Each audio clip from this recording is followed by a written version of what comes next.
kita untuk mendekati,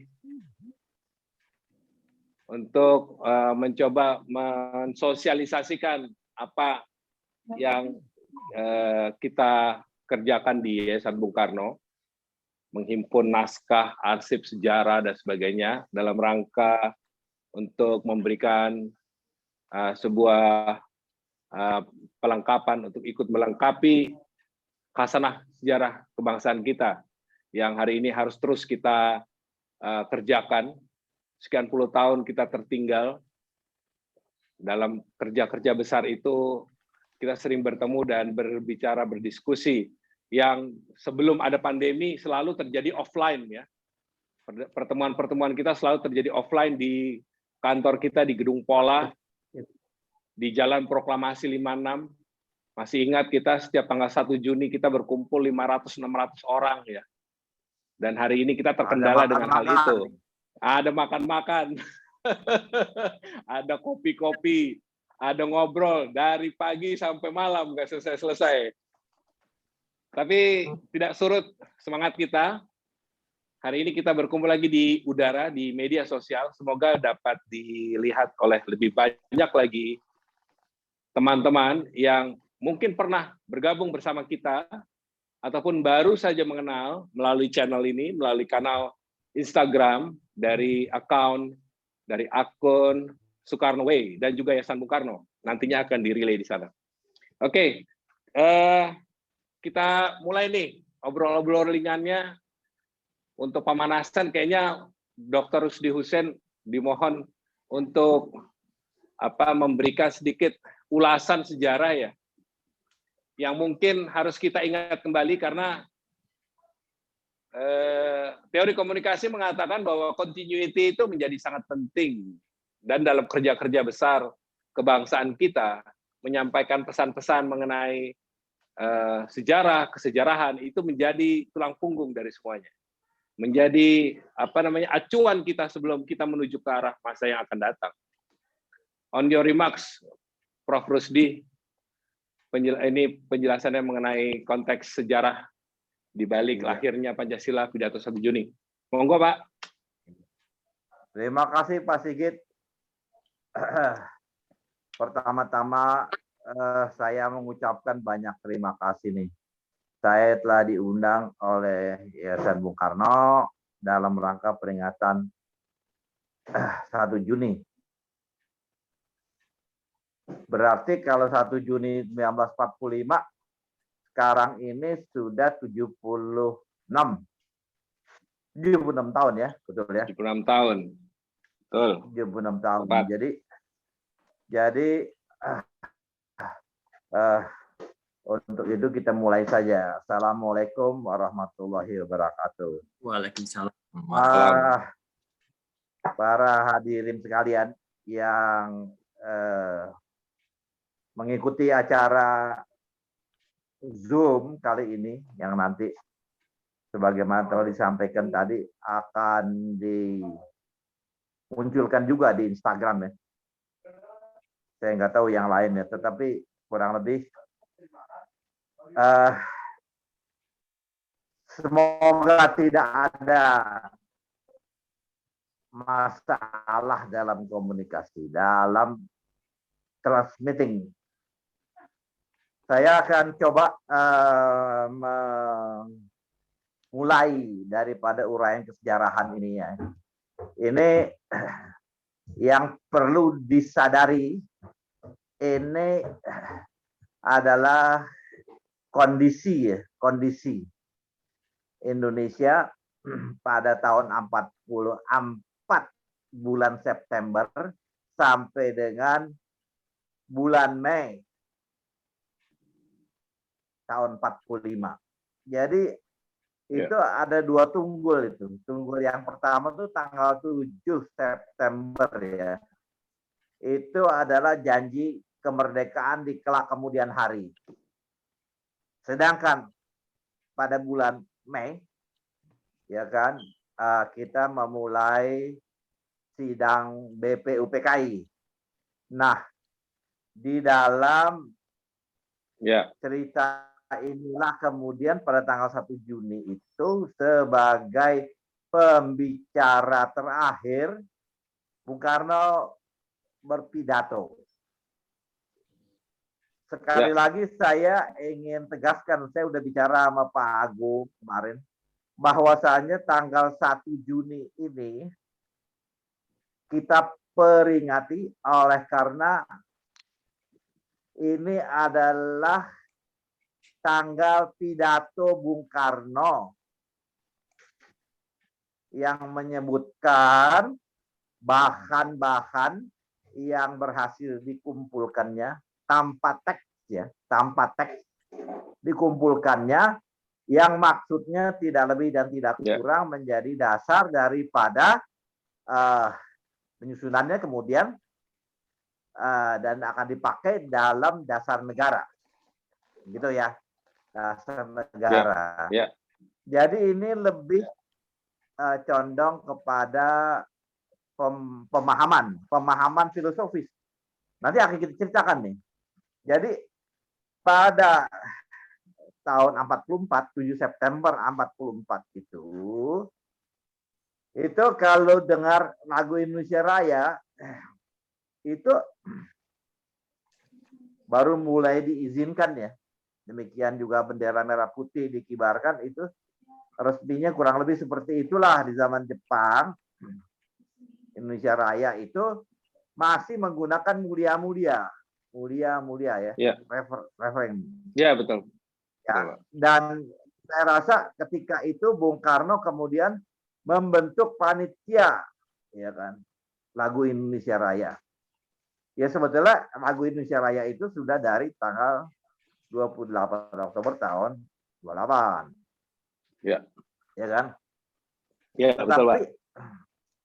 Di zaman Belanda itu kita nggak boleh pakai merdeka tuh, nggak boleh. Nah, ketika hal ini sudah diputuskan gitu ya, atas izin dari pemerintahan pendudukan, ya kan. Ini kalau boleh saya garis bawahi nih ya, ini utamanya di Jawa nih. Sebab yang kita tahu di Jawa, di Sumatera mungkin aja, tapi kita nggak tahu ya. Tapi saya rasa hampir sama juga. Demikian juga di daerah lain, nggak ada kabar lebih lanjut. Tetapi ketika itu pada bulan April Mei tahun 45, Bung Karno pergi ke daerah pendudukan Angkatan Laut di Indonesia Timur, dari Kalimantan ya, terus sampai Indonesia Timur, Bali termasuk. Itu selalu dicitrakan mengenai bendera merah putih, ya, seolah-olah itu yang pertama kali bendera merah putih dikibarkan gitu kan, nggak juga, karena Ibu Fatmawati sudah menjahit bendera merah putih itu waktu Pak Guntur itu dikandung 9 bulan ya, artinya sudah dipersiapkan. Dan memang sebetulnya ketika tahun 44 ini dalam upacara janji kemerdekaan di kelak kemudian hari itu, ya, itu Indonesia Raya sudah dinyanyikan, tapi masih mulia-mulia. Jadi karena adanya kepanitiaan yang ketua pimpin oleh Bung Karno ini, mulailah kita mengenal referinya jadi merdeka gitu ya. Ini penting sekali nih, karena ini saja sudah salah pengertian dari penutur baru, ya kan, apalagi golongan milenial. Jadi potong cerita adalah bagaimana ceritanya mengenai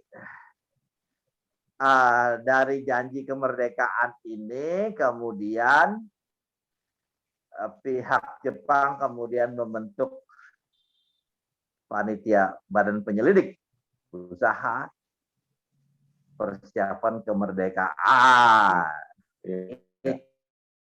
Itu ada ceritanya juga, yaitu sehubungan dengan adanya perubahan-perubahan pimpinan. Jadi Jenderal Tojo itu sebagai Perdana Menteri udah kagak lagi, udah pensiun. gantinya, ya kan? Gantinya itu Nagano ya, Nagano ya. Ya alhasil perdana menterinya ganti ya. Tetapi kalau kita masih tetap Harada di sini sebagai Seiko Kikangnya gitu ya. Kan ini menarik ya untuk diceritakan. Memang ada perubahan-perubahan di Jepang sana, dan kita tahu Bung Karno itu sempat diundang bertiga dengan Bung Hatta dan Ki Bagus kan ke Jepang kan begitu kan? Ya kan, pada tahun 43, 44, 40. Dan ini sebetulnya urut-urutannya menimbulkan kita digelitik ini. Apa sebab begitu? Yang paling gampang sekarang ini, meskipun belum ada penelitian yang detail, karena Jepang ini sudah mulai kalah perang gitu. Jadi ada usaha-usaha di mana ada sedikit ringan lah, tidak tekanan-tekanan seperti kayak tahun 42, 43 gitu. Ya kan?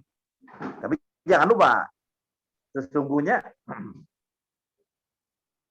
ya kan, sudah ada gerakan-gerakan perlawanan terhadap Jepang.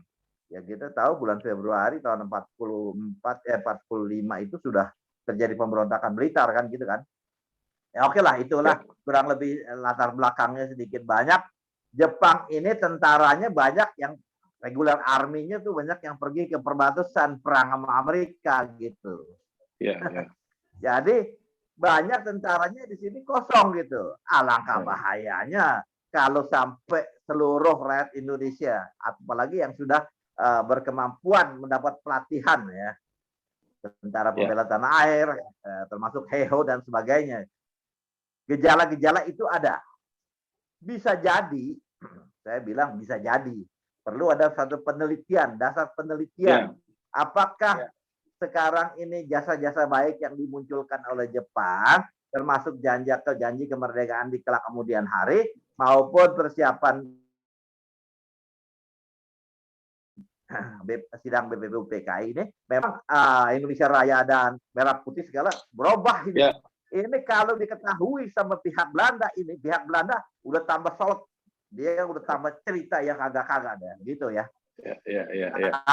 Apalagi ditambahin Amerika itu di dalam operasinya tidak sampai ke Jawa, dia langsung banting setir dari daerah timur itu langsung ke utara, ya kan? Dan dia untuk mencapai segelekas mungkin mengenai mainland tentang Jepang. Nah ini kalau dilihat sepintas seperti itu, apa yang terjadi? Kan tadi sudah saya ceritakan mengenai sidang BPUPKI, ya kan? Dari tanggal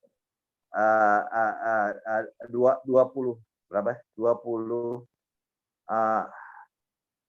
ya, 27, 28, 29, 30 enggak deh, 29 sampai 1 Juni, Pak. Hah? 29 sampai 1 Juni. 29 sampai tanggal 1 Juni. Kenapa dipilih tanggal itu? Menimbulkan pertanyaan juga. Tapi bisalah kita katakan pada tanggal 25 sebelumnya ya, dibentuklah panitia ya. Ada orang Jepangnya itu, ada orang Jepangnya juga panitia itu. Alhasil tempatnya adalah di Pejambon. Sekarang adalah bagian dari Deparlu. Nah, ketika mulai dibuka semua berbicara, memang ada plesetan juga pada pembicara mengenai dasar negara, gitu ya. Bukan dasar negara sih sebetulnya, cikal bakalnya dasar negara begitu. Itu 3 orang. Nah di zaman Pak Nugroho Noto Susanto ini diterbitkan buku itu, ya kan. Saya ini Pak Nugroho ya guru saya juga. Jadi yang pernah bicara adalah Yamin, kemudian Supomo, baru hari terakhir Bung Karno. Sesungguhnya kita juga bertanya-tanya. Saya coba nguras, reksa koran segala rupa. Berita mengenai acara BPUPKI ini khususnya yang hari terakhir di mana Bung Karno bicara, itu tidak banyak diberitakan dan disarukan. Mungkin orang Jepang itu udah berpikir kalau Bung Karno ini akan berbicara heroik gitu ya. Tetapi seperti ceritanya Pak Yuda itu, satu-satunya orang yang berbicara mengenai apa namanya pemikiran daripada pemikiran filosofis untuk nanti dipergunakan sebagai dasar negara dan menyebutkan Pancasila cuma Bung Karno, yang lainnya nggak ada, gitu ya. Dan ini ketiga orang ini memang berbicara sebetulnya filosofis, bukan apa namanya hukum, begitu. Sebagai dasar hukum, kan nantinya jadi dasar hukum ini. Itu bukan pada tanggal 1 Juni. Nanti pada tanggal 22 Juni redaksional, pada tanggal 18 Agustus, finalnya nanti akan kita singgung juga pada tanggal 5 Juli tahun 59, gitu ya. Kembali ke Undang-Undang Dasar 45. Jadi kalau membaca koran yang disinggung, ya kan, pada hari itu, ya kan, itu memang agak terlambat acaranya gitu ya. Tetapi akhirnya dimulai juga gitu ya. Ada pembicara-pembicara yang ketika itu sudah lebih dahulu dari Bung Karno. Tetapi Bung Karno itu diberitakan ya, itu mengenai pernyataan itu, ya saya baca aja ya. Pernyataan itu melukiskan keterangan hati para anggota yang menyukan dengan kata-kata berapi-api. Jadi semua ngomong berapi-api ini. Betul. Tertuju ke 5 benua. Jadi disebarluaskan melalui radio nih. Saya rasa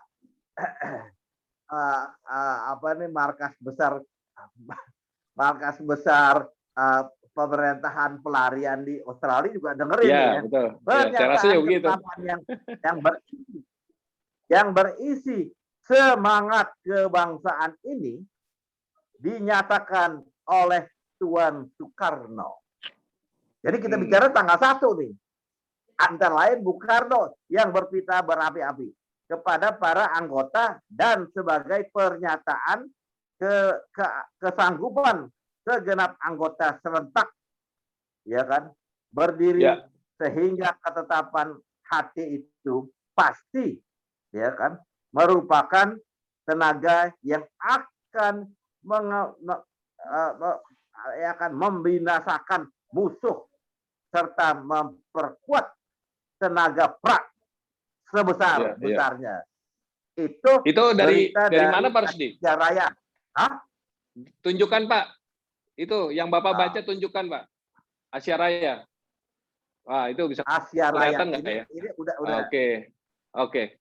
Ini terus terang saya udah cari dari mana. Selanjutnya, ya kan, Tuan Soekarno, ya kan, naik ke mimbar. Ini diceritakan nih. Dia naik ke mimbar, mengucapkan pidato, ya kan, kurang lebih selama 1 jam. Jadi pidatonya itu dihitung sampai panitia itu selama 1 jam, guna menyatakan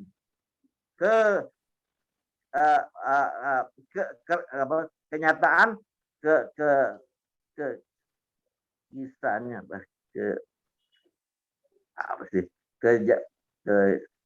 yang menyala-nyala.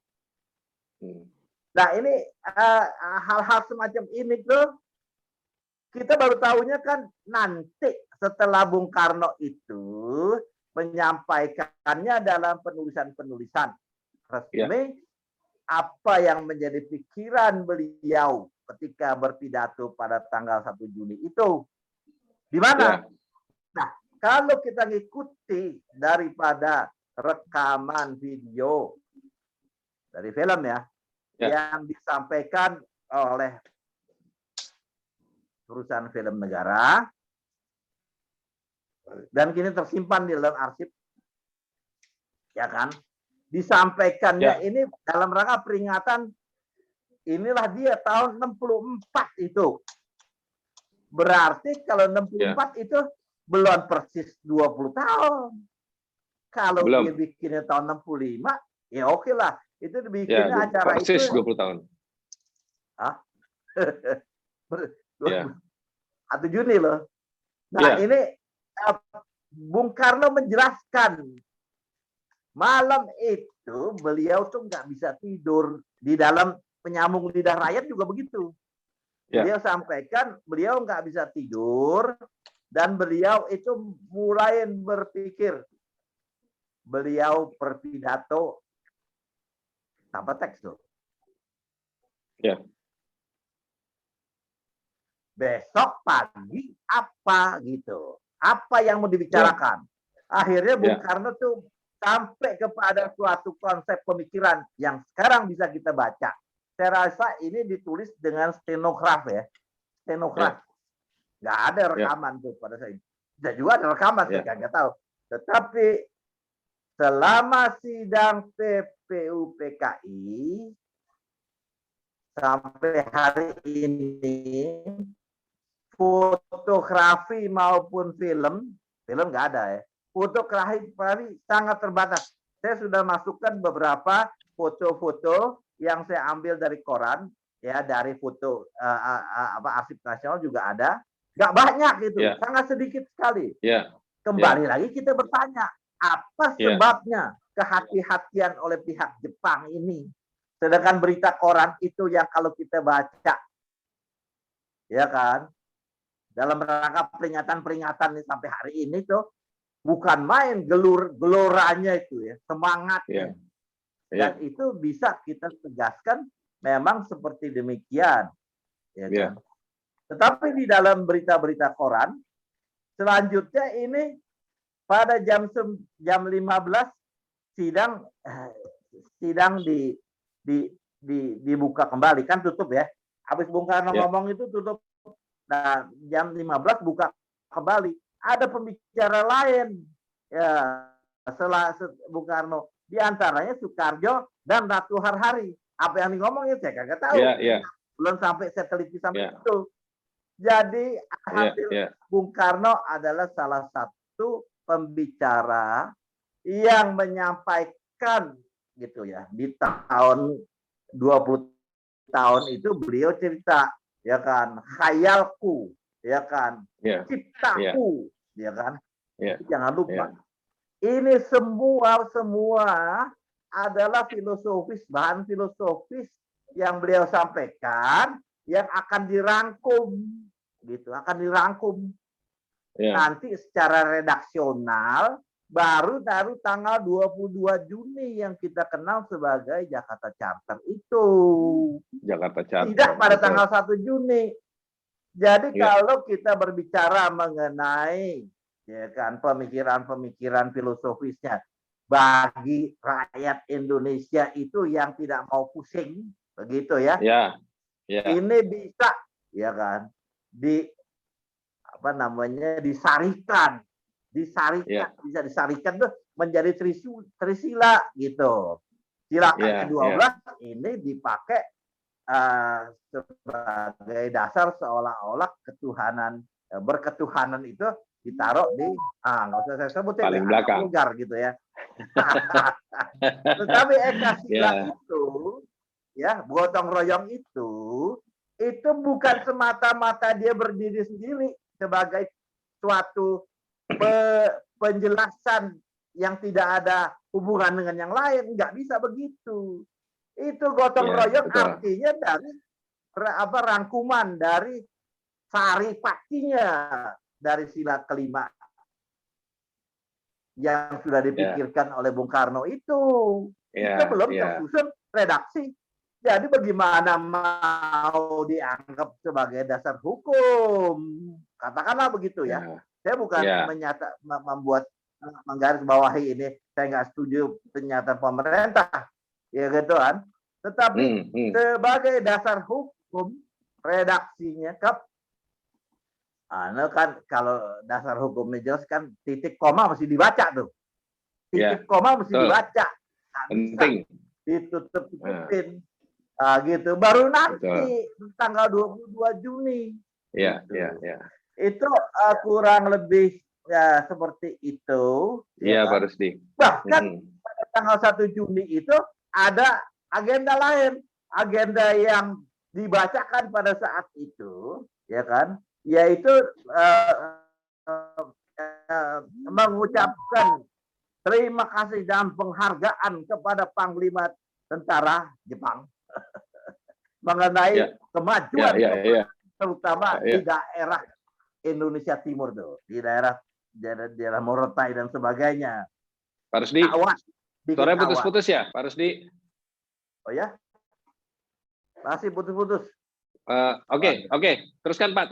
Jadi, Oke Pak, sudah oke. Hal ini ya, bahan-bahan tanggal 1 Juni ini masih terangkum dengan semangat Jepang untuk menghancurkan Amerika, Inggris dan Belanda. Iya, betul. Ini fakta, ini fakta. Ya. Ini tertulis, ya kan? 76 tahun yang lalu. Iya. Jadi kalau andai kata kita mau membahas ulang daripada persoalan-persoalan yang hari ini kita peringati, ini mesti berbentuk seperti yang kita lakukan sekarang ini. Jadi kepentingannya di mana sih? Ya tentu saja Bung Hatta dalam persoalan ini kita ajukan jempol juga, karena atas pemikiran Bung Hatta itulah 7 kata dicabut. Kan begitu. 7 kata dicabut. Dan itu disepakati oleh semua pihak pada tanggal 18. Betul. Dalam waktu singkat selesai. Kenapa? Ada penjelasan di dalam risalah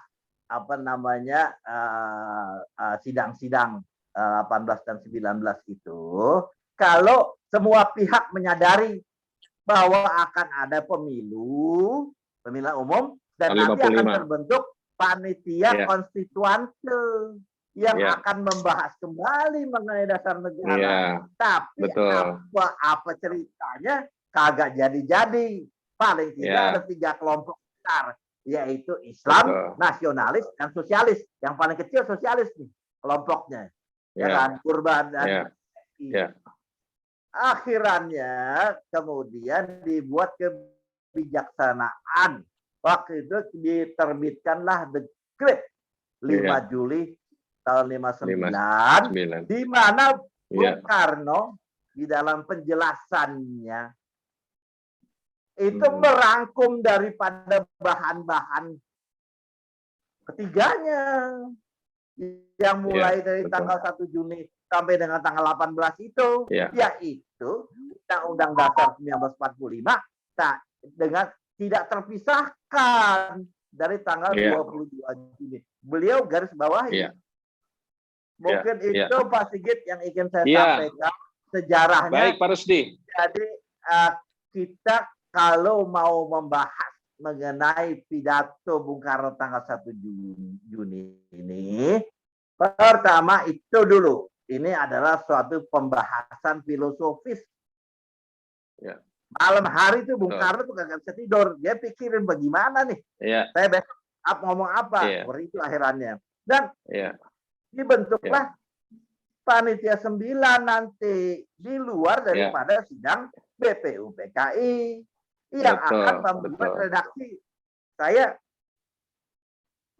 diceritain oleh Pak Emil Salim, itu akhirannya dibawa pulang oleh Haji Agus Salim untuk diterjemahkan ke bahasa Inggris.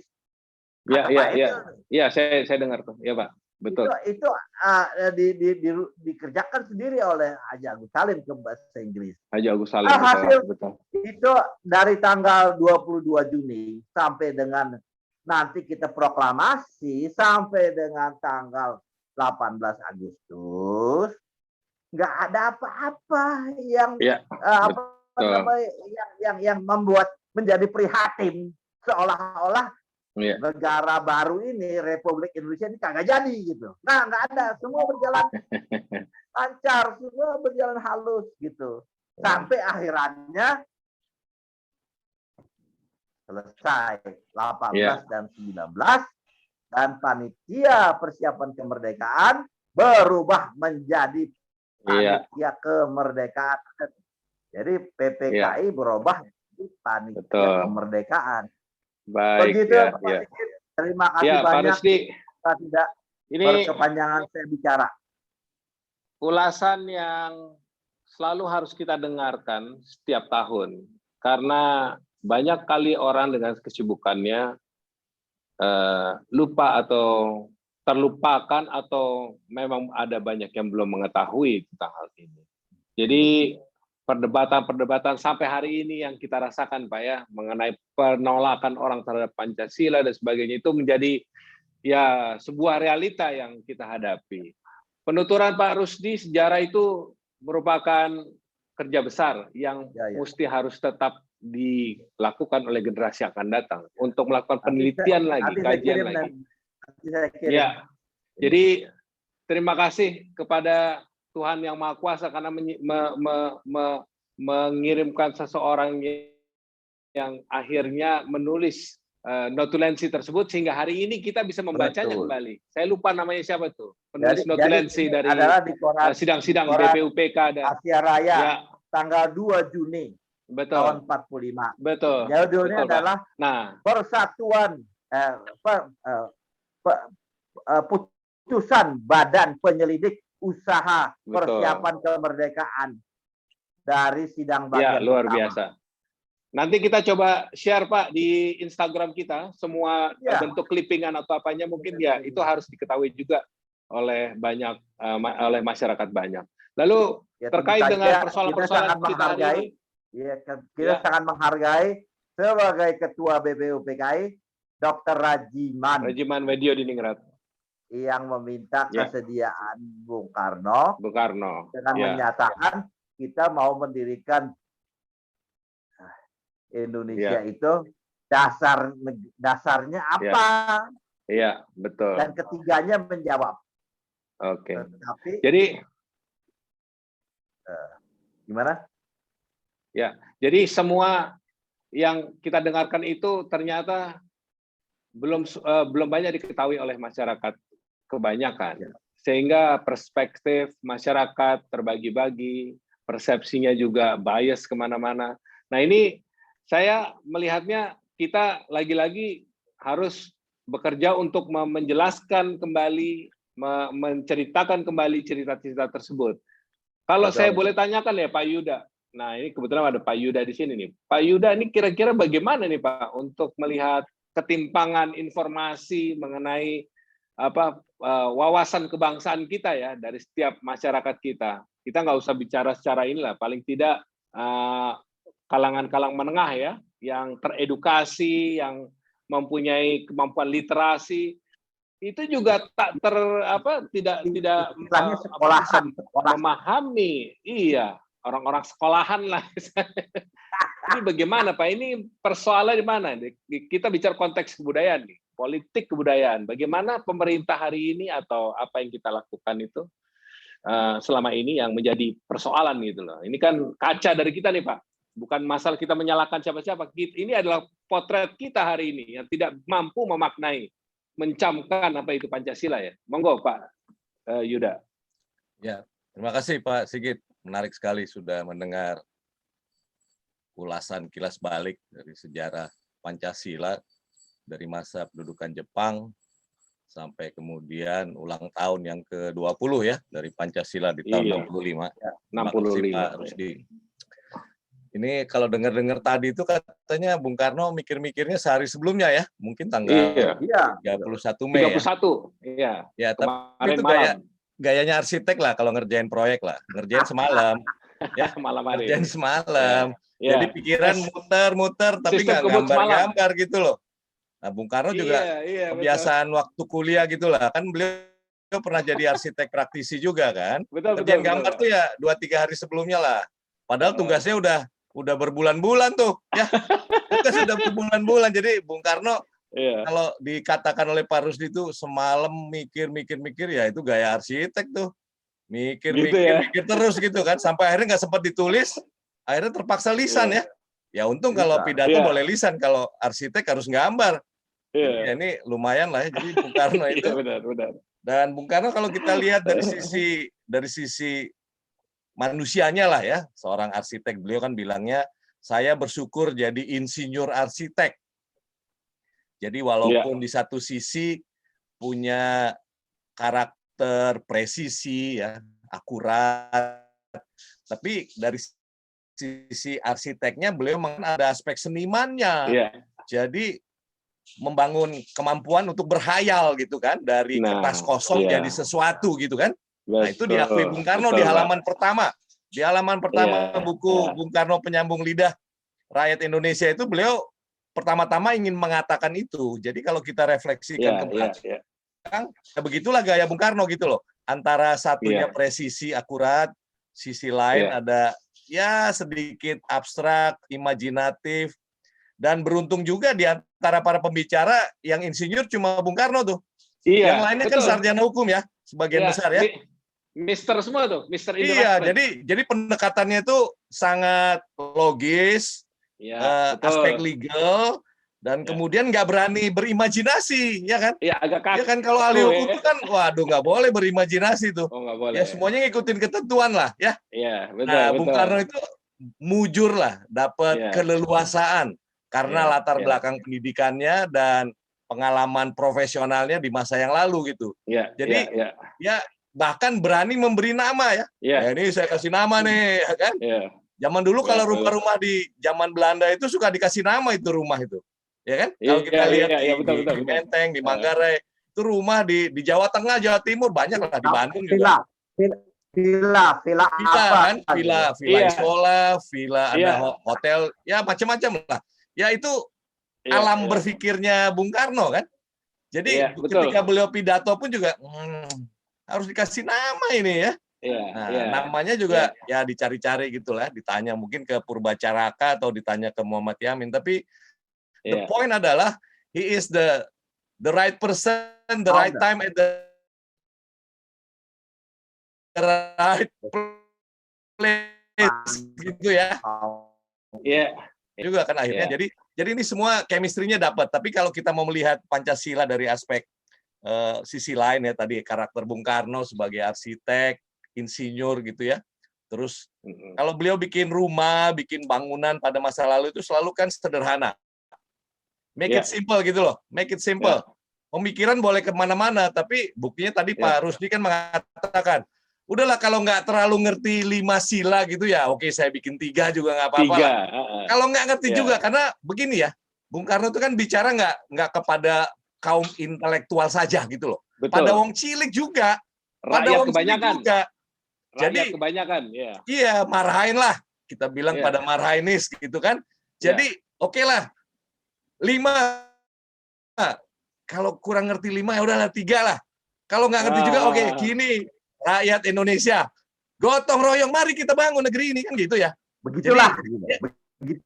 Kan bukan legal formal ya, walaupun tadi Pak Rusdi bilang ya akhirnya diformalkan di Piagam Jakarta kan oleh para ahli hukum itu, ya kan? Wah ahli hukum ini nggak bisa gini dong. Nah, Bung Karno bilang ya nggak apa-apa dah, pokoknya tolong diatur aja, ya. Tapi pikiran dia sudah disampaikan kepada halayak ramai. Dari lapisan atas sampai lapisan bawah, wong cilik. Lapisan gitu bawah. Iya, kira-kira sementara itu. Kalian ada pertanyaan lain, Pak Sigit? Apa kebudayaan atau tadi. Jadi itu sekarang ini kan kita terjadi ketimpangan informasi ya. Begitu informasi yang berserak ini dengan adanya media sosial itu tidak bisa diakses oleh kebanyakan orang juga. Itu mungkin ada banyak faktor juga di situ ya. Karena semua orang pegang gadget. Semua orang pegang gadget. Iya, betul. Kok bisa ada informasi tersumbat di mana? Nah, itu dia, Pak. Bagaimana itu, Pak? Itu memang ya kita harus menyiasati ya untuk itu. Karena ya dari persoalan-persoalan hari ini kan sebetulnya yang terjadi mengenai perdebatan mengenai wah ini Pancasila mau diganti Trisila, mau diganti lagi Ekasila.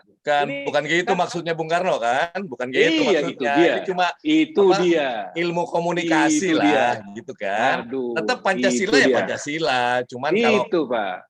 make it simple gitu, bos. Udahlah bos, ayolah kita gotong royong kawan. Bung, iya. kan? Ayo gotong royong kan gitu. Ya. Itu Pak. Siap. Itu satu. Oke. Ada lagi yang bilang katanya, wah ini Pancasila bagaimana nih? Soekarno, yang versi Soekarno, ketuhanan ditaruh di paling belakang. Nah ini persoalan-persoalan bahasa pemilihan diksi yang memang ya mudah diputarbalikkan, mudah dibelokkan ke arah yang mungkin secara ini dibutuhkan secara politis ya. Nah ini hal-hal seperti ini memang menjadi PR kita Pak Yuda. PR kita bersama, apa urusannya ketuhanan di sila pertama dan yang awalnya itu disebutkan di terakhir.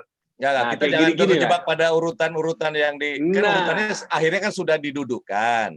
Tapi bahwa Bung Karno sempat mengurut, jangan dilihat urutannya, tapi lebih pada narasi yang dibangun, kan gitu ya. Ya kan? Betul. Kan itu gitu. Jadi ya kalau mau pendekatannya legal formal ya susah lah. Ini kan kita bicaranya bagaimana seorang Bung Karno menyampaikan pokok-pokok pikirannya tanpa teks gitu, dan kemudian semua dibuka. Tidak ada yang disembunyikan, Nah, tadi karena Pak Sigit juga menyinggung soal middle class tadi atau apapun kebudayaan, sebelum nanti pindah ke Pak Sigit nih, karena dari aspek Pancasila dan dunia internasional tentu juga menarik sekali. Tapi saya teringat waktu kita akan dengar itu. Ya, Pak Heng Ngantung itu mendapatkan catatan dari Bung Karno ya, waktu ada rapat Dewan Perancang Nasional ya di Bandung. Itu Heng Ngantung belum jadi wakil gubernur, bahkan belum jadi gubernur tuh. Jadi dapat memo dari Bung Karno tuh, tulisan 5P. Jadi kelihatannya Bung Karno tuh pengen sekali kalau seorang Heng Ngantung itu satu hari bisa mengurusi Jakarta gitu. Itu tahun 59 tuh. Dan kemudian Heng, catatan kan dia 5P nih. 5P ini penting. 5P itu apa? 1, perut. Ya, perut. Kedua, pakaian. Ketiga, perumahan. Keempat, pergaulan. Kelima, pengetahuan. Jadi dia bilang, ya kita merdeka ini ya Pancasila sebagai dasar negara, ya perut harus terisi ya, kenyang, harus kenyang. Kalau nggak kenyang susah. Tapi setelah kenyang ya lupa, kita kan manusia yang beradab ya. Jadi ya berpakaian. Kita sandang pangan terpenuhi gitu ya. Nah terus kemudian kapan dong? Ya, perumahan cukup. Kurang juga, harus ada pergaulan kan, butuh rekreasi ya. Butuh tempat-tempat terbuka, makanya beliau bayangkan tuh taman-taman ya, ada kolam-kolam yang indah. Tapi juga ada pengetahuan ya. Kalau bodoh ya susah ya. Karena ini kan persaingan antar bangsa nih. Di samping juga menghidupi diri sendiri, tapi juga persaingan pengetahuan. Tapi beliau bilang 5 itu prinsip pertama tuh penting. Akhirnya 5 juga dia bilang tuh. Mau Pancasila 5 ya kan. Sekarang prinsipnya 5P, material ya 5. Tapi beliau bilang 5 itu nggak cukup. 5. Harus ada aspek yang sifatnya, kalau tadi kan jasmani, ya ini yang rohani nih. Jadi beliau bilang, ya harus ada keindahan, harus estetis. Siapapun mau yang kaya, mau yang miskin, toh berhak mendapatkan sebuah keindahan dan kebersihan. Nah, kan gitu. Itu dia titipkan ke Heng Ngantung tuh. Nanti kita carilah kesempatan kalau ada tempat buat Heng Ngantung. Akhirnya kan sempat jadi wakil gubernur.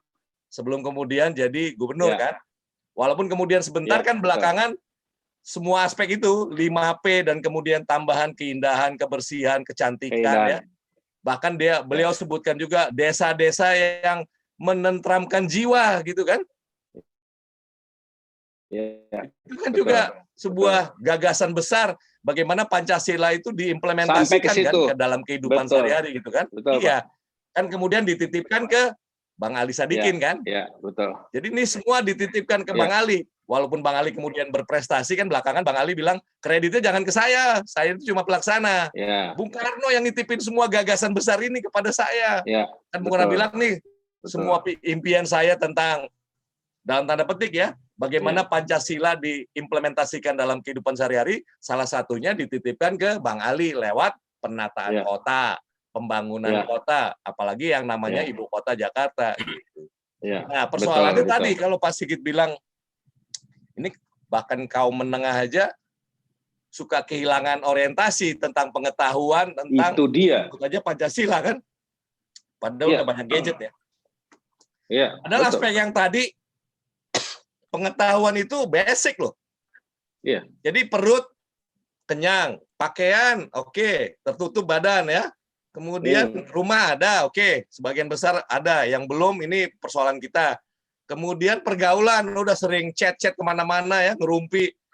Nah pengetahuan ini nih. Jadi kalau ini belum terpenuhi ya berarti basicnya belum dapat. Boro-boro ngomongin kebersihan, keindahan, kecantikan gitu. Jadi kalau tidak tahu, tidak punya pengetahuan. Ini ada pekerjaan rumah yang cukup besar buat kita. Besar ya, memang. Betul. Gitu Pak Sigit. Ya, ini ya selalu kita harus komunikasikan ya kegundahan kita semua. Karena kadang-kala ini bersyukur kita ada media sosial yang bisa kita ngoceh orang lain dengar gitu ya kan. Bayangkan tahun-tahun yang silam kita berbicara bertahun-tahun. Kita jadikan buku, kita tulis di koran, ternyata tidak punya pengaruh yang begitu signifikan ya. Tapi tak apa-apa Pak, kita harus jalan terus karena fungsi kita di situ ya. Kita sudah punya janji pengabdian ya. Lalu ini ada Mas Sigit Aris sedikit melebarkan sayap mengenai perbincangan kita malam ini. Pancasila, buat kita sebagian orang kita resapi, kita maknai. Untuk kebanyakan orang mungkin tidak banyak bermanfaat. Bagaimana dunia internasional melihat Pancasila? Monggo. On your remarks, Pak Sigit. Ya, terima kasih Pak Sigit. Senang sekali bisa gabung dalam diskusi malam ini. Dan karena saya nomor 3, jadi tugas saya lebih gampang Pak Sigit. Cuma nama dikit gitu, apalagi itu sudah diterangkan sangat sekali Pak Rusdi tadi itu. Ya Pak Sigit, mungkin saya akan sedikit berbicara sedikit berbeda. Tadi kan Pak Rusdi sudah menerangkan cukup detail ya tentang sejarah dilahirkan Pancasila tanggal 1 Juni tersebut. Nah, mungkin saya akan bicara dalam konteks yang lebih luas, kondisi dunia waktu itu, gitu kan. Kondisi negara-negara dunia global waktu para founding father kita tuh rapat pada bulan Juni itu untuk membahas tentang Pancasila, untuk merumuskan dasar kita. Ya. Nah, dalam konteks global, kalau kita lihat flashback pada masa itu adalah masih kondisi perang dunia kedua. Betul. Masih banyak negara-negara yang masih bahkan ada pertarungan ideologi. Betul. Waktu itu masing-masing negara di negara Eropa Timur itu udah menggunakan ideologi komunis dan negara-negara Barat menggunakan ideologi kapitalis dan liberalis dan demokratis seperti itu. Nah, yang menarik ini Pak Sigit, setelah negara-negara itu merdeka, kalau kita catat ada negara-negara awalnya itu terjajah, pada tahun 40-an sampai 50-an tuh banyak negara yang merdeka. Betul. Kita catat hanya India. India pada tahun 47 merdeka setelah dijajah Inggris. Ya. Terus Vietnam merdeka tahun 54 setelah dijajah oleh Prancis. Terus Korea walaupun merdeka tapi sempat dijajah oleh Jepang waktu itu. Dan mereka bisa bebas tahun 4. Tiongkok atau Cina awalnya juga pernah dijajah, pernah diduduki oleh Jepang juga kan. Dan pada tahun 45 Jepang keluar karena kalah. Dan tentunya Indonesia pada tahun 45 itu. Nah, yang menarik nih, kenapa ada negara-negara yang merdeka tersebut akhirnya pecah? Kita bisa melihat sejarah bagaimana India yang baru merdeka langsung pecah. Pakistan Iya, keluar. betul. Bahkan kalau kita Iya. lihat sejarahnya itu darah-darah sekali. Ada filmnya itu betul. The Partition itu suatu tragedi kemanusiaan di mana sekitar ribuan jutaan itu terjadi eksodus. Bahkan data itu menyebut sekitar 200.000 sampai 2 juta itu meninggal gara-gara Iya, betul. perpecahan tersebut itu. Kita lihat Menyedihkan, Vietnam. Merdeka itu pecah antara Vietnam Utara yang komunis dan Vietnam Selatan yang republik. Korea yang baru keluar dari penjajahan Jepang pecah juga menjadi Korea Utara yang komunis, Korea Selatan yang demokratik. Bahkan Tiongkok, bayangkan Tiongkok terjadi peperangan yang biasa sekali ketika Chiang Kai-shek dan yang komunis akhirnya pecah menjadi Tiongkok sekarang dan Taiwan hingga sekarang. Tapi Indonesia aneh nih, Indonesia itu anomali itu. Kita merdeka pada tahun yang bersamaan mereka, tapi kita tidak pecah kita tetap bersatu sekarang. Betul. Nah, saya akhirnya menyimpulkan tuh, kenapa kita tuh kok animali gitu kan? Kita berbeda dengan mereka itu kan. Iya, saya bisa jawabannya adalah Pancasila. Pancasila yang menyatukan bangsa ini dan kita terhindar dari perpecahan dibandingkan dengan negara-negara sahabat kita dulu itu. Yang kedua, mungkin saya akan bicara tentang ini, Pak. Soekarno itu sangat bangga sekali dengan Pancasila. Bahkan saya catat itu setiap kunjungan beliau ke luar negeri pasti mengenalkan Pancasila. Tidak hanya di negara-negara di Asia, bahkan di Uni Soviet waktu itu juga mengenalkan Pancasila, di Jerman mengenalkan Pancasila. Di mana-mana Bung Karno itu selalu menerangkan tentang Pancasila.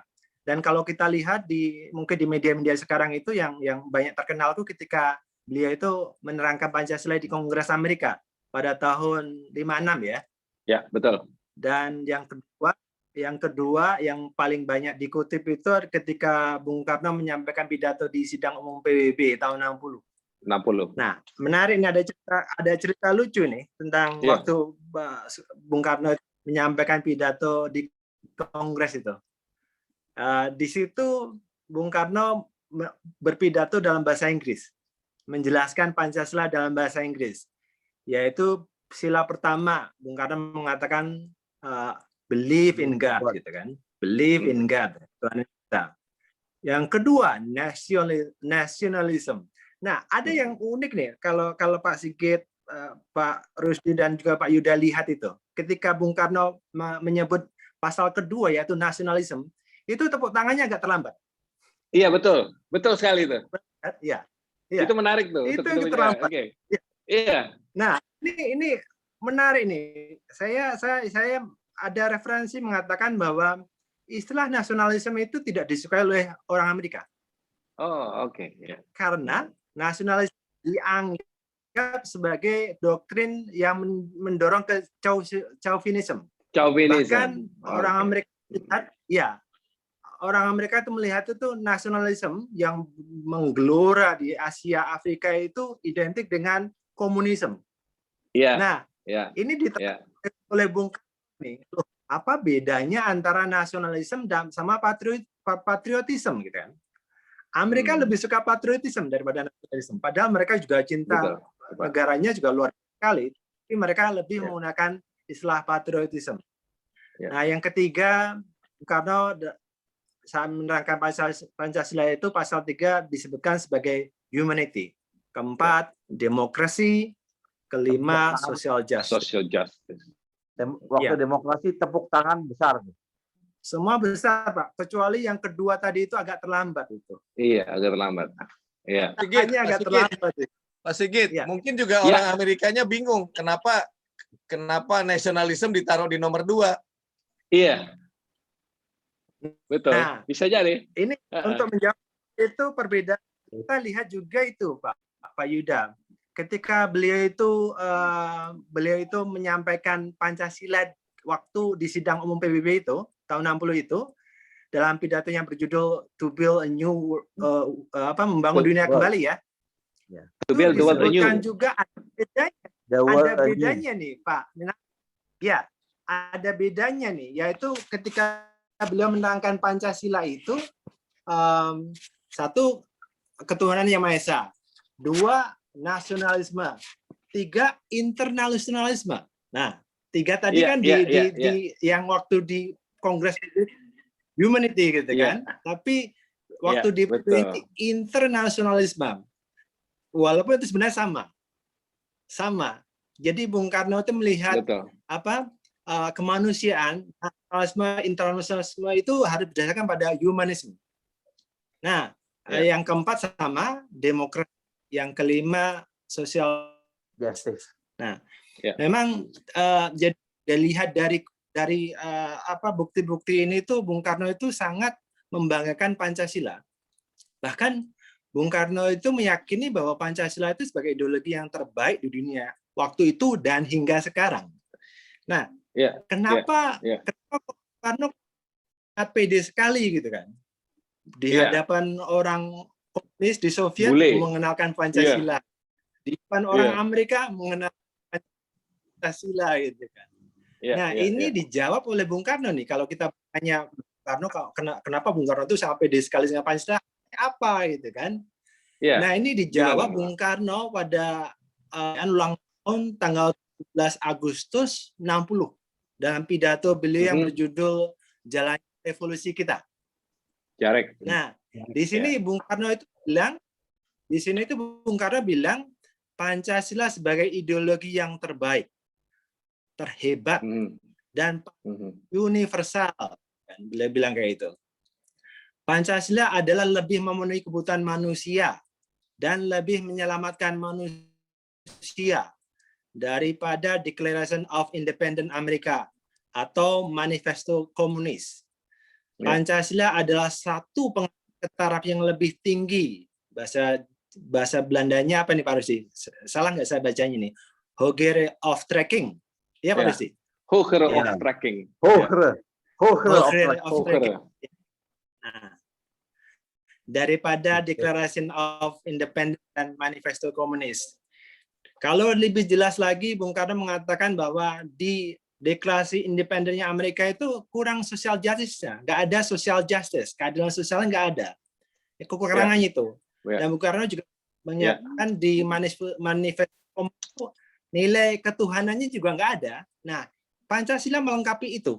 Bahkan lebih hebat daripada dua deklarasi yang menjadi pusat ideologi dunia waktu itu. Nah, tentang Pancasila ini ada cerita lucu nih Pak Sigit sama Pak Rusdi sama Pak Yuda. Ini diceritakan oleh ahli sejarawan dari Serbia ini. Jadi, siapa namanya itu Pak? Menurut mereka, gimana? Namanya siapa Pak? Menurut mereka, ini saya harus cari lagi di bukunya Pak. Menarik tapi tuh, Pak. Ini ceritanya itu. Nah, suatu saat katanya Soekarno ngobrol sama Tito itu. Mereka kan dekat kan, berapa kali ketemu gitu kan. Nah, suatu saat Soekarno tanya sama Tito itu, Komrad Tito, jika Anda meninggal nanti itu, bagaimana nasib bangsa Anda? Gitu kan. Wah, kaget juga nih Tito nih ditanya oleh Tito menjawab gini, aku memiliki tentara yang berani, sahabatku. Aku memiliki perlengkapan militer yang tangguh untuk melindungi bangsa kami. Gitu. Nah, dia bangga. Itu memang Yugoslavia itu juga negara yang kuat militer waktu itu tuh. Nah, habis itu Tito bertanya balik sama Soekarno. Lalu bagaimana dengan negara Anda? Gitu kan. Terus dijawab dengan Soekarno, aku tidak khawatir sahabatku, karena aku telah meninggalkan bangsaku dengan sebuah way of life. Apa itu sahabatku? Pancasila, dijawab itu. Nah, ini terngiang-ngiang nih cerita ini sama beberapa sejarawan Serbia itu, Pak Sigit.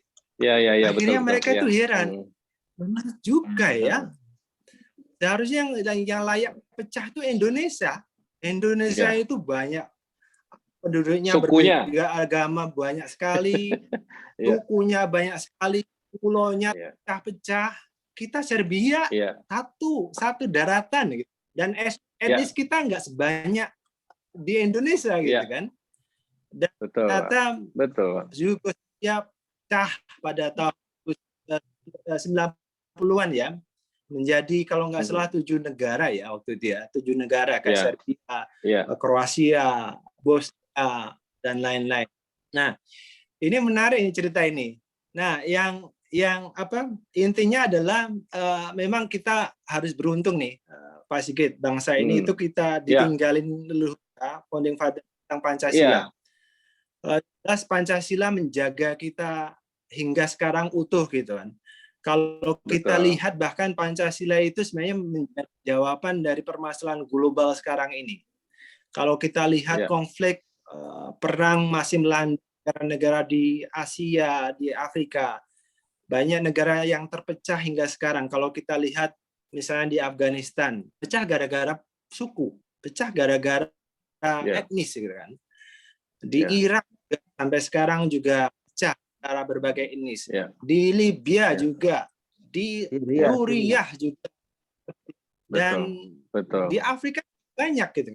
Nah, mungkin kita harus berterima kasih, dan mungkin harus berterima kasih kita mendapatkan warisan Pancasila dari founding father kita, dan tentunya tidak hanya berterima kasih, kita harus merawat ini Pancasila ini dan mengamalkannya. Dan bahkan ada sebuah sumber itu ternyata scholars dari Amerika ini, saya dalam surat kabar dia itu bernama Profesor Samuel Atkinson dari Universitas Boston Amerika. Beliau itu pernah menyebut Pancasila nilai-nilai universal, dia bilang itu. Universal, Pancasila ini sangat universal sekali dan bersifat lintas batas. Jadi lintas batas. Bahkan beliau itu mengatakan bahwa Pancasila menurutnya itu tidak hanya dapat diterapkan di Indonesia, namun juga oleh bangsa-bangsa lain karena nilai dasarnya yang universal. Jadi kita harus bangga dan Pancasila ini luar biasa sekali. Dan itu mungkin Pak Sigit yang bisa saya sampaikan nanti. Sangat menarik ya Pak Sigit Prasetyo. Ini memang hari ini tidak banyak orang mengetahui atas jika diperbandingkan isi dari Pancasila diperbandingkan dengan di Declaration of Independence-nya Amerika Serikat, lalu dasar-dasar negara yang ada di Eropa Barat, Timur maupun di Amerika Latin, itu kan banyak kita nggak pernah tahu. Jadi di sini memang kita harus lebih sering menginformasikan bagaimana nilai-nilai universal itu, yang sebuah dasar yang bisa berdiri di atas semua perbedaan-perbedaan itu. Harus kita akui Declaration Independence itu ya masih ada di situ rasialisme. Kalau misalnya di manifesto komunis juga itu ada ketidak pas ya, yang tidak pas atau tidak adil ya. Fairness itu dipertanyakan juga di situ. Lalu saya belum tahu lagi ya traktatnya negara-negara Eropa Barat lainnya. Nah, itu Pak Mas Sigit, ini mungkin kita punya PR untuk membuat sebuah ulasan yang lebih mudah ya. Sehingga orang itu tidak dengar, ini kadang-kadang kan begini Pak, kita mengagungkan kehebatan kita, kebesaran kita, tanpa tahu yang di luar itu apa gitu. Ini yang kadang-kadang juga ya membuat kita jadi tidak berkembang gitu ya. Tapi kita harusnya dihadirkan pada sebuah narasi-narasi yang begitu lengkap. Perbandingan antara Pancasila bagaimana, Declaration of Independence gimana, Manifesto Komunis bagaimana. Saya rasa kita perlu juga itu untuk bicara seperti itu. Dan ya kita beruntung Pak, banyak bertemu dengan para scholars atau para tokoh-tokoh di luar negeri yang ketika bicara Pancasila mereka sangat fasih ya, yang bicara mengenai sejarah yang berjalan di Indonesia, terbentuknya sebuah nation baru di atas sebuah dasar ya. Kita beruntung lah. Tapi tidak banyak orang bisa punya perspektif lain yang dia dengarkan dari orang-orang di luar negeri atau di luar mereka gitu. Itu kira-kira gitu ya Pak Mas Sigit Prasetyo ya. Lalu Pak Rusdi, Iya, Ya, monggo. saya- Ada tambahan. ada tambahan ya. Pagi ini tuh saya mendengar ada apa namanya, ada penelitian ya kan. Nah, kemunduran daripada pemahaman yang kita sudah 75 tahun ini sebagai negara, sebagai bangsa ya kan. Ya. Kita kan selalu mengatakan begitu kan. Kita kan lahir Betul. tanggal 17 Lahir. Agustus 45 ya.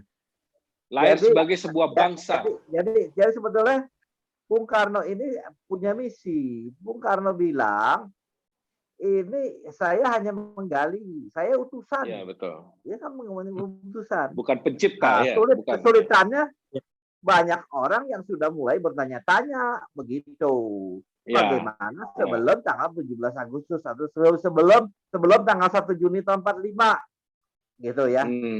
Nah, ini yang kurang sebetulnya. Iya, betul Pak. Gali Betul Pak. Pancasila itu dari bumi Indonesia. Ya. Bung Karno ada yakin, Bung Karno sudah menyampaikan dalam setiap kesempatan begitu ya. Tetapi penuturan sejarah itu harus lebih intens lah. Iya, betul Pak. Untuk bisa menjelaskan apa yang disampaikan oleh Pak Sigit itu penting tuh. Bahwasanya faktanya kita ini kan sangat berwarna-warni. Iya, Warna-warni kita tuh sudah real, nyata. Itu Iya. apa namanya, tanah dan air, ya Betul. kan? Betul. 60% itu air kita Iya. punya negeri ini gitu. Betul. Jadi pulau-pulaunya dipisah-pisahkan gitu. Iya.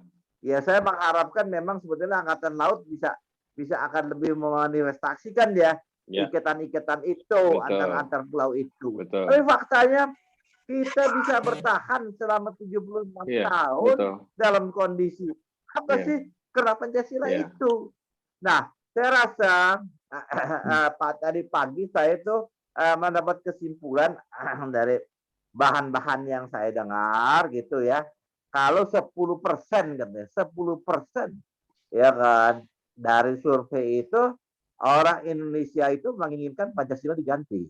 Iya, ya itu betul Pak, betul ada. Ya kan? Itu survei ya. Kita kagak nggak perlu terlalu berlebihan untuk memperhatikan. Berlebihan, betul, saya setuju. Tidak berlebihan gitu ya. Faktanya ya kan kita ini sudah hidup 75 tahun. Indonesia utuh gitu.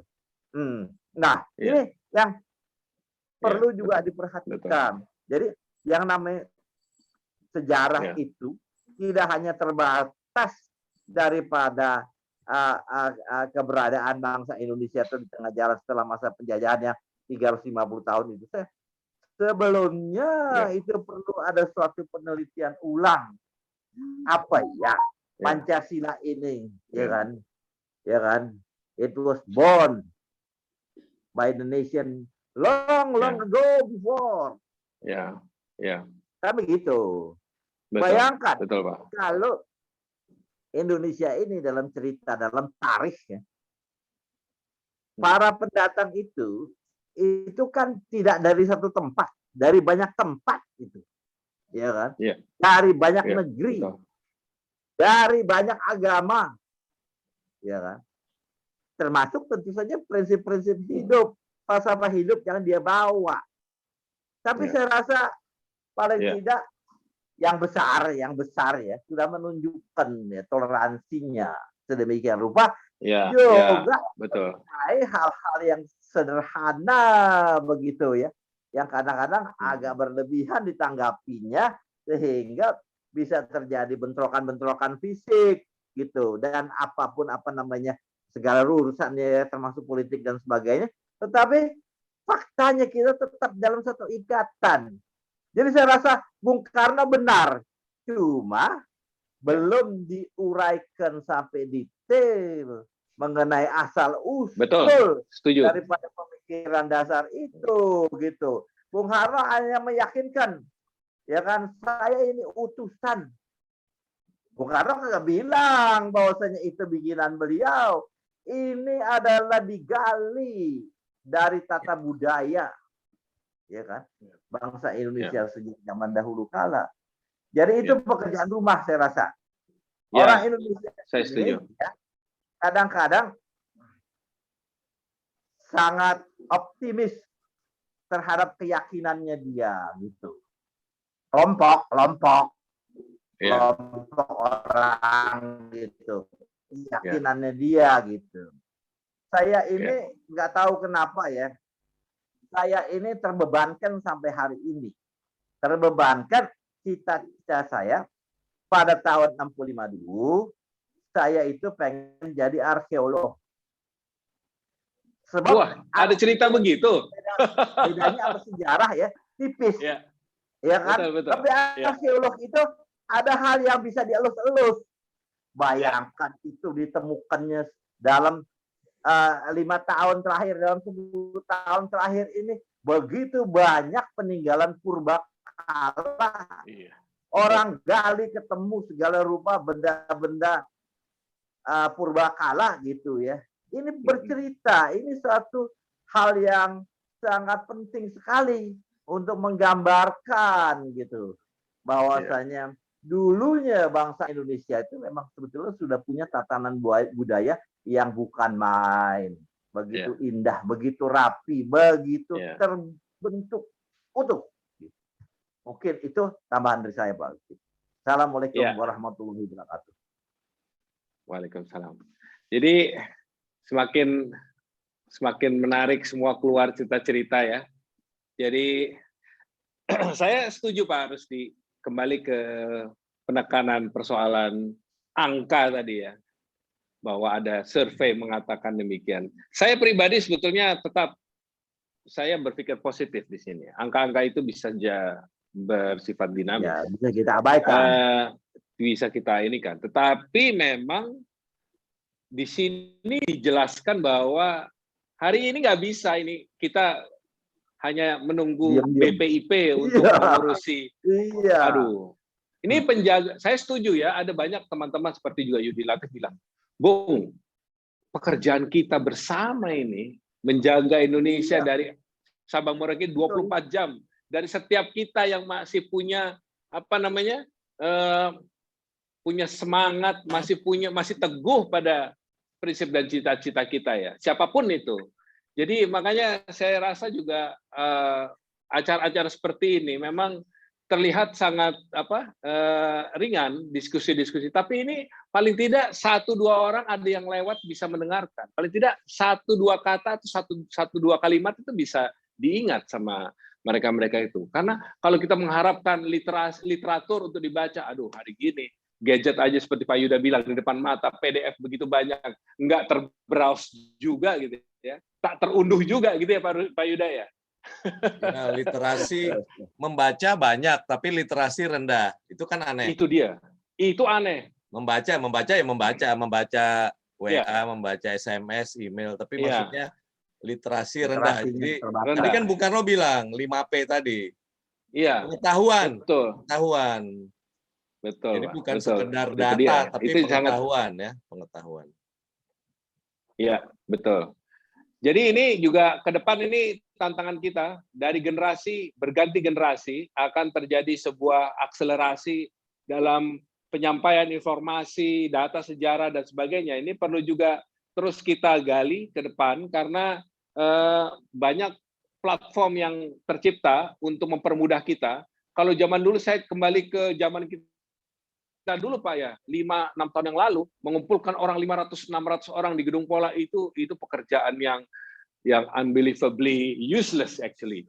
Bisa saya bilang karena itu juga tidak terekam oleh video, tidak tercatat secara stenografi. Nggak ada yang sia-sia, nggak ada yang sia-sia. Iya, artinya hari ini kita harus mencoba untuk lebih ini lagi Pak, dan hari ini bisa tercatat semuanya. Mudah-mudahan sih lebih marak lagi ya acara-acara seperti ini, dan kita bisa menginspirasi juga generasi-generasi muda yang mungkin hari ini baru pertama kali mendengar cerita di balik cerita dari sejarah bangsa kita gitu. Pak Yuda ada masukan lagi nggak? Ada tambahan nggak dari apa yang kita hadapi hari ini? Ya kalau buat kita semua lah ya, soal Pancasila itu jangan terlalu berlebihan, tapi juga jangan disepelekan gitu ya. Seperti tulisan hari ini ya di Kompas itu kan, ya nggak lebih dan nggak kurang ya, yaitu nggak lebih dan nggak kurang gitu. Jadi jangan ditarik-tarik kayak karet, tapi juga jangan ditekan-tekan sehingga kemudian kehilangan maknanya gitu. Yang kita perlukan adalah kalau Bung Karno bilang ya, kalau kita ingat pidato beliau itu yang khususnya ketika membicarakan pasal sila kelima ya, kan kata kuncinya apa coba? Masyarakat adil dan makmur ya. Come on guys gitu loh, let's do it gitu loh. Kata kuncinya gimana caranya supaya kita jadi masyarakat adil? Adil tuh implementasinya banyak ya. Tapi adil juga kalau nggak makmur ya susah gitu ya. Kan kita juga mau makmur. Makmur itu artinya sejahtera, berkecukupan tadi ya, 5 tadi itu kan, 5P itu ya. Dan kita pastikan ya kita jalankan dengan gotong royong gitu. Jadi pesan Bung Karno masih relevan gitu dalam konteks ketika beliau menjelaskan dan menguraikan justru sila yang terakhir ya sebagai cerita penutup ya. Masyarakat adil dan makmur. Buat apa kita merdeka kalau kita nggak bisa berkeadilan gitu? Kita nggak bisa memakmurkan gitu kan? Karena itu adalah janji kemerdekaan. Dan mari kita lakukannya gotong royong gitu. Ya tentu semua sila-sila di atasnya juga harus bunyi seperti yang tadi Pak Rusdi sampaikan ya. Kata gotong royong bukan kemudian menafikan semuanya gitu loh. Ini satu kesimpulan pada cara berkomunikasi untuk mengajak semua orang gitu. Let's do it together gitu kan. Adil dan makmur gitu. Kalau itu nggak tercapai ya berarti masih ada pekerjaan yang belum selesai gitu. Gitu Pak Sigit. Ya, wah saya maaf nih, tadi terputus tiba-tiba saya menghilang. Oke. Pak Sigit Aris juga ada catatan penutup tuh. Ya, catatan penutup boleh Mas Sigit Aris, kira-kira apa yang bisa disampaikan dalam bincang-bincang kita?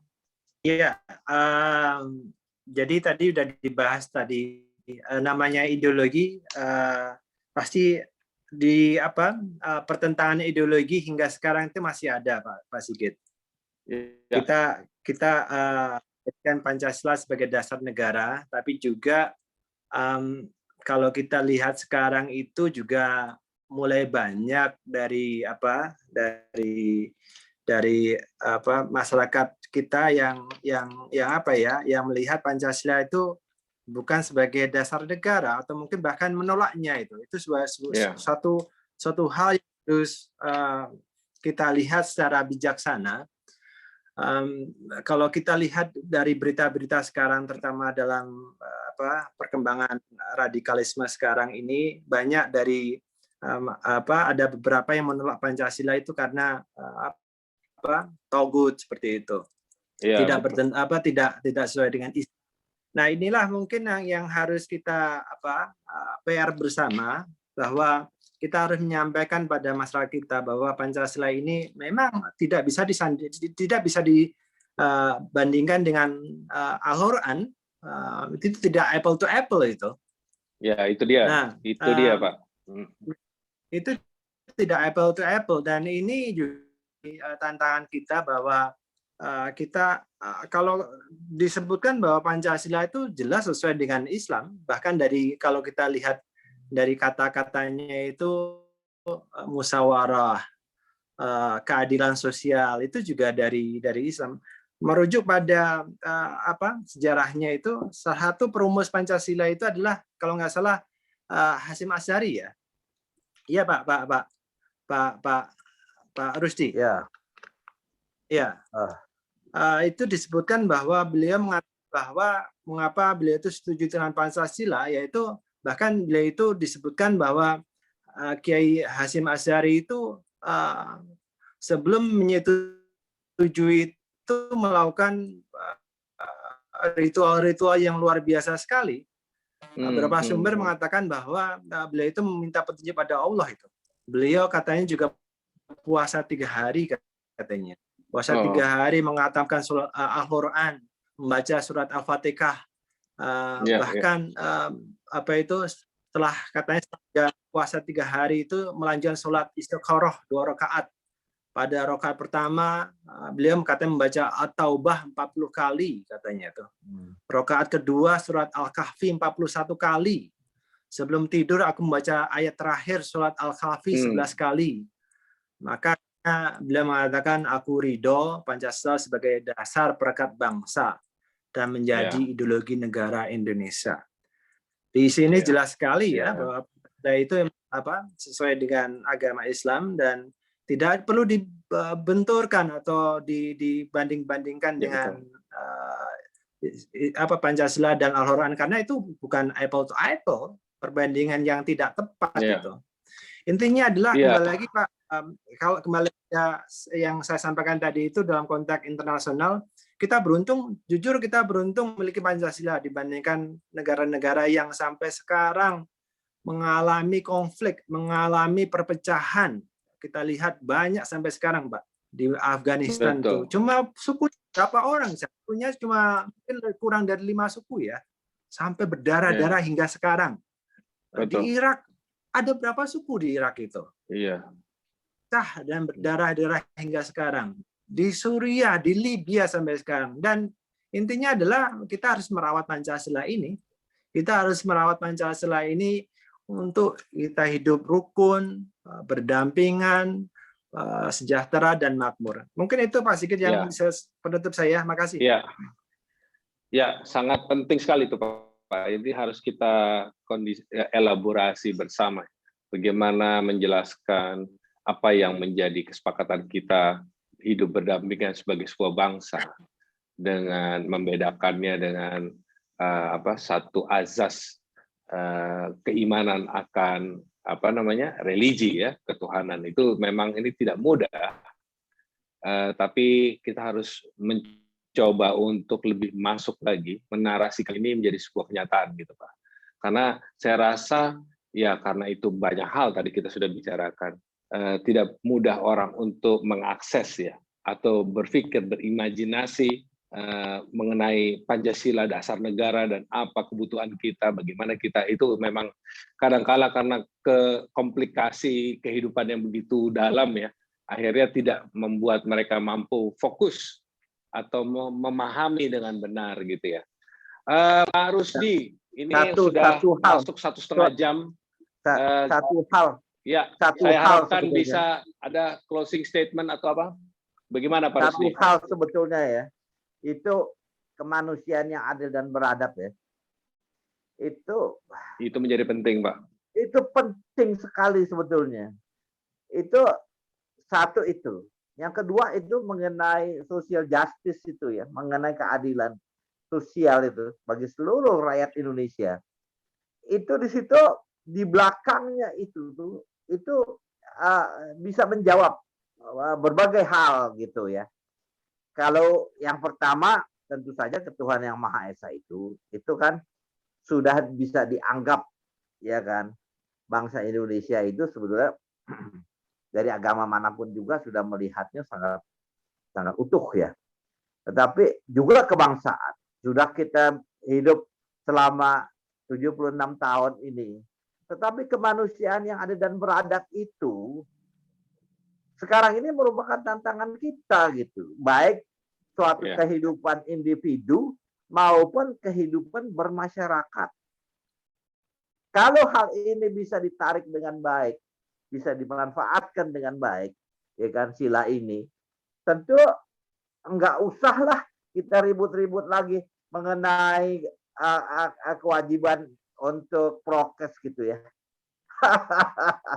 Hal itu mesti sadari, kalau dia bawa penyakit, memang dia boleh tepok dada gitu, bahwasanya dia ini mudah, penyakit kagak menimbulkan efek apa-apa, tetapi dia sebagai TGP, sebagai orang yang membawa penyakit, bahaya dia.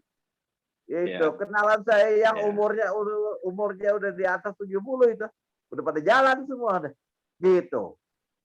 Jadi ini yang justru keyakinan ini yang akan membawa kita kepada suatu pemikiran utuh yang nanti nggak tahu kapan bisa tercapai secara sempurna.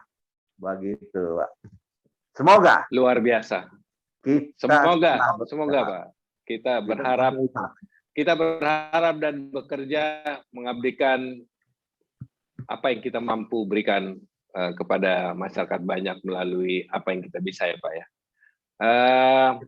Waktu masih ada, ini saya belum menerima pertanyaan, tapi tadi ada koreksi katanya Kiai Haji Wahid Hasim, Pak Sigit Prasetyo dari pemirsa kita, ada koreksi sedikit. Lalu kalau pertanyaan belum ada nih sama sekali. Kira-kira ada tambahan nggak dari Pak Yuda atau Mas Sigit Aris Prasetyo atau Pak Rusdi?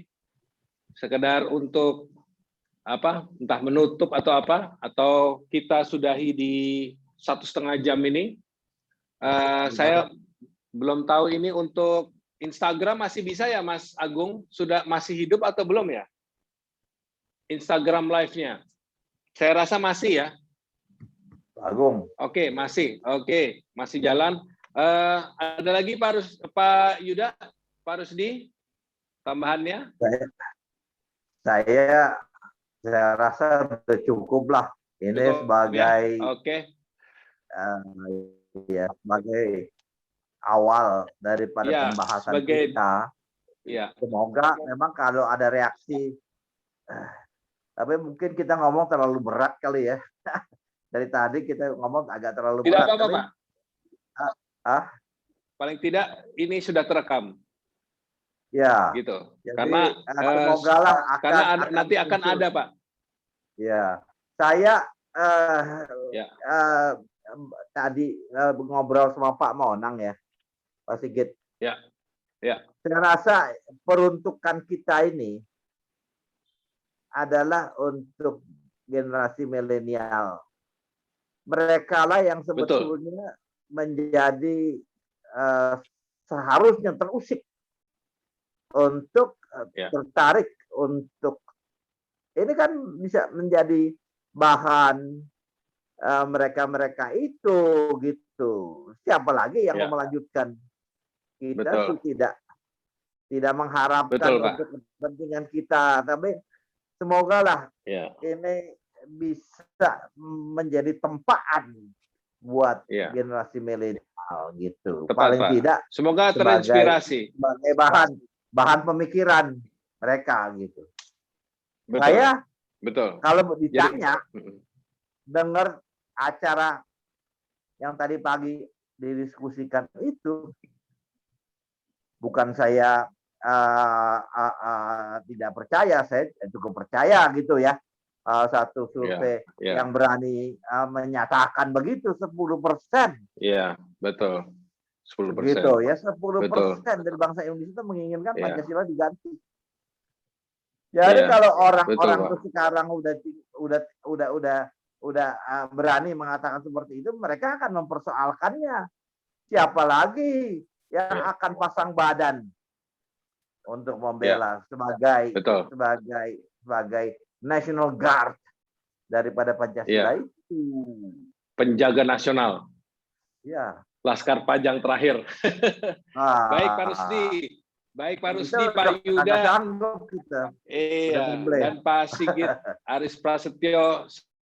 Semoga diskusi yang sekedar ini bisa memberikan inspirasi buat teman-teman yang menikmati atau melihat acara ini di IG Live. Harapan kami tidak muluk-muluk, ya bisa didengar, bisa difahami, sedikit, banyak, tidak masalah.